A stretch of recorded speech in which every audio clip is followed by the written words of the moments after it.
మైసూర్ పాక్, గులాబ్ జామ్, రసగుల్లా ఇవి స్వీట్లనుకుంటున్నారా? అయితే తప్పులో కాలేసినట్టే. ఇవన్నీ ఒక కిలేడి సేవ్ చేసుకున్న పేర్లు.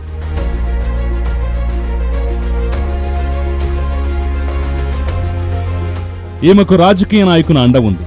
అన్నిటికంటే ముఖ్యంగా మోసం చేసిన వారిని బ్లాక్మెయిల్ చేయటానికి కావలసిన ఫోటోస్, వీడియోస్ తన దగ్గరున్నాయి.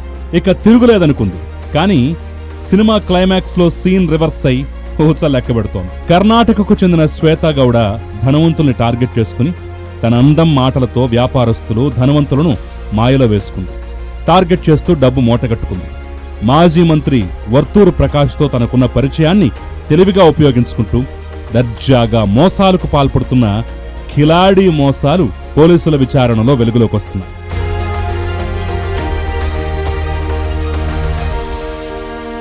శ్వేతాగౌడ అనేక మందిని మోసం చేసిందని బాధితులు ఫిర్యాదు చేయడంతో పోలీసులు ఆమెను అరెస్ట్ చేసి ఫోన్ పరిశీలించగా ఈ స్వీట్ విషయాలు తెలిసాయి. బడాబాబులే లక్ష్యంగా వల విసరటం, వారితో చనువు ఏర్పరచుకుని బ్లాక్మెయిల్కు పాల్పడటం ఇదే ఆమె పని. శ్వేతాగౌడ తన ఫోన్లో మాజీ మంత్రి ప్రకాష్ పేరును మైసూర్ పాక్గా, ఒక బీజేపీ నాయకుడి పేరును గులాబ్ జామ్గా, ఇంకో స్థానిక నేత పేరును రసగుల్లాగా ఫోన్లో సేవ్ చేసుకుంది. అలాగే మరికొందరి పేర్లను రకరకాల స్వీట్ల పేర్లతో సేవ్ చేసుకుంది. డబ్బు కోసం ఇంకెంతమందిని దోచుకుందనే విషయంపై పోలీసులు శ్వేతాగౌడను విచారిస్తున్నారు. శ్వేతాగౌడ మాయమాటలతో దోచుకున్న సొమ్ముతో విలాసవంతమైన జీవితం సాగిస్తూ ధనవంతులతో స్నేహం చేసి దోచుకునేది. కమర్షియల్ స్ట్రీట్లో నగల వ్యాపారిని బెదిరించి అతని దగ్గర నుంచి కొన్ని ఆభరణాలు దోచుకుందని పోలీసులు తెలిపారు. ఆమె బంగారు నగల వ్యాపారిని హనీ ట్రాప్ చేసి ఆ తర్వాత బ్లాక్మెయిల్ చేయడం ప్రారంభించింది. బాధితుడు పోలీసులను ఆశ్రయించడంతో అసలు విషయం బయటకొచ్చింది. మంత్రి తనకు చాలా సన్నిహితుడని చెప్పి బెదిరింపులకు పాల్పడేదని పోలీసులు చెబుతున్నారు. ఆమెకు సలహాలు, సూచనలు ఇస్తున్న వ్యక్తి పరారీలో ఉన్నట్లుగా పోలీసులు వెల్లడించారు.